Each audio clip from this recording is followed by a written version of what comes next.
Welcome back to World Mysteries, where we dive into the darkest corners of history and unravel secrets that will leave you spellbound. Today, we're taking you to one of the most chilling tales in American history, the story of the Villisca Axe Murder House in Villisca, Iowa. On a summer night in 1912, an entire family and two young guests were brutally slaughtered by an unknown killer. But what makes this place legendary is not just the horrific crime, but the supernatural phenomena that continue to haunt the house to this day. Brace yourself, because this story will send shivers down your spine, spark your curiosity, and keep you glued until the very end. In the early 20th century, Villisca, Iowa, was a quaint little town where everyone knew each other. Tree-lined streets, wooden houses with white picket fences, and the sound of church bells ringing every Sunday morning painted a picture of tranquility. The Moore family, Josiah, Sarah, and their four children, Herman, 11, Mary Catherine, 10, Arthur, 7, and Paul, 5, were an integral part of this tight-knit community. Josiah was a successful businessman running a farm implement store, and his family was beloved for their warmth and kindness. Their two-story home stood on a quiet street, with blooming flowers in the garden and the sound of children's laughter filling the air each afternoon. No one could have imagined that this cozy house would soon become the stage for a tragedy so horrific it would echo through the ages. June 9, 1912, was a joyful day for the Moore family. They attended a children's program at the local church, where their kids performed in a special event. Accompanying them were two neighborhood girls, Lena Stillinger, 12, and Ina Stillinger, 8, daughters of a close family friend.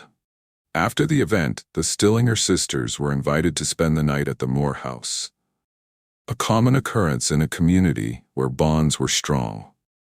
The group returned home around 9:30 p.m., laughing and chatting. None of them could have known that, as the door closed behind them, they were stepping into the final hours of their lives. That night, darkness silently enveloped Villisca, and a killer lurked, waiting for the perfect moment to strike. The next morning, June 10th, an eerie silence hung over the Moore house. Neighbor Mary Peckham, who was used to seeing Sarah hanging laundry or the children playing, grew uneasy when she noticed no signs of life. No smoke rose from the kitchen chimney, no children's voices echoed, and no movement stirred. Concerned, she knocked on the door but received no answer. Finally, she called Josiah's brother, Ross Moore, to check on the family. When Ross entered the house, a sickening smell of blood hit him. In the downstairs guest bedroom, he found the bodies of Lena and Ina Stillinger lying on the bed, their heads smashed beyond recognition, blood soaking the sheets. Horrified, Ross stumbled outside and alerted the police. What the authorities discovered next was even more gruesome. Upstairs, Josiah, Sarah, and their four children were all dead, each killed with brutal blows to the head from an axe. Josiah appeared to have been the target of particular rage. His face was so mutilated it was unrecognizable, as if the killer wanted to erase his very existence. The murder weapon, an axe, was found in the room with Lena and Ina, still stained with blood. The crime scene revealed chilling details. Every mirror and window in the house was covered with cloth or clothing, as if the killer didn't want anyone, or perhaps himself, to witness the atrocity. A piece of bacon was found near the axe, a bizarre detail that puzzled investigators. In the kitchen, a basin of bloody water suggested the killer had washed their hands before leaving, but the most haunting discovery was Lena Stillinger. The 12-year-old's body showed signs of molestation before her death, and her body was posed in an unnatural way, as if the killer was sending a twisted message. The massacre sent shockwaves across the nation. Villisca, a town unaccustomed to such violence, became the center of attention. The local police, inexperienced with major crimes, were overwhelmed by pressure from the public and the media.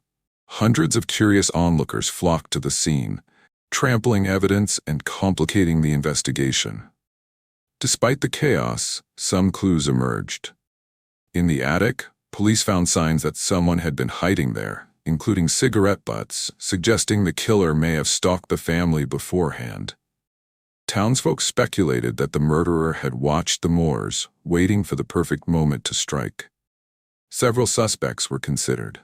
Frank F. Jones, a business rival of Josiah, was suspected due to professional disputes, with some rumors suggesting he hired a hitman.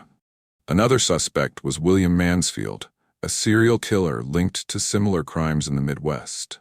Even a local preacher, George Kelly, known for erratic behavior and a history of harassment, was investigated after a questionable confession, though his mental instability cast doubt on his words. Despite the theories, no evidence was strong enough to convict anyone. The case gradually went cold, leaving a dark stain on Villisca's history. But the story didn't end there. The Moore House, now known as the Villisca Axe Murder House, became the epicenter of supernatural phenomena. After the massacre, the house stood abandoned for years. Locals began reporting strange occurrences. Cries of children echoed from within at night, despite the house being empty. Some claimed to see shadowy figures passing by the windows or hear heavy footsteps on the stairs. Flickering lights were spotted inside, even though the house had no electricity. In the 1990s, the house was restored and opened to the public as a tourist attraction.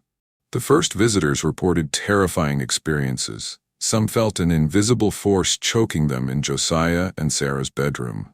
Others heard whispers, children's laughter, or the sound of an axe striking wood despite being alone.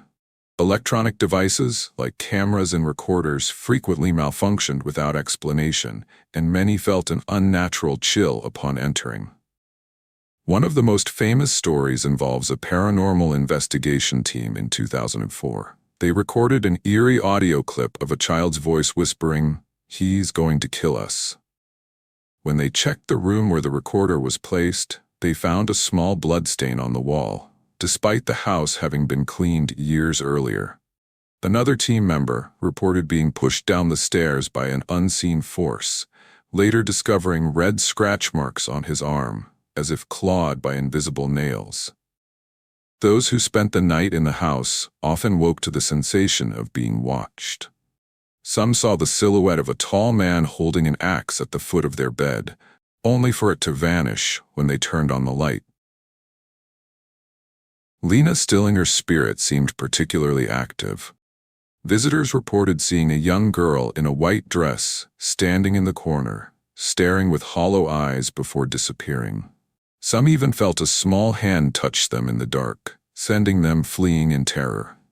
In 2014, a chilling incident occurred when Robert Larson, an amateur ghost hunter, was stabbed in the chest while in the house. Strangely, the wound was self-inflicted, yet Larson had no memory of harming himself. Many believe he was possessed by a malevolent force that drove him to act against his will. Today, the Villisca Axe Murder House remains one of America's most infamous haunted locations. Paranormal investigators continue to visit, using tools like EVP recorders, EMF meters, and infrared cameras to capture evidence of the spirits. Some believe the Moore family and the Stillinger sisters are trapped in the house, unable to move on due to the brutality of their deaths. Others think the killer, though long gone, left a sinister imprint, turning the house into a portal to the other side. The 1912 murders remain unsolved. No one knows who the killer was, what drove them to such savagery, or why they targeted the Moores. Some theories point to a serial killer, while others suggest a curse or supernatural force guided the murderer's hand.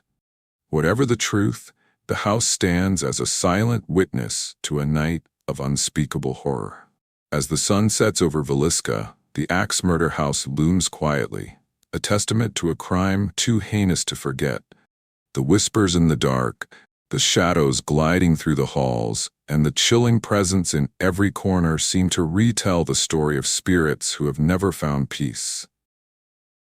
If you ever visit, would you dare to stay the night? Would you face the things that lurk in the shadows, or the ghost of a killer still wandering the halls? Share your thoughts in the comments. And don't forget to follow World Mysteries for more spine-chilling tales from around the globe. Thank you for listening, and Be careful when passing old houses at night. You never know what might be watching from the darkness.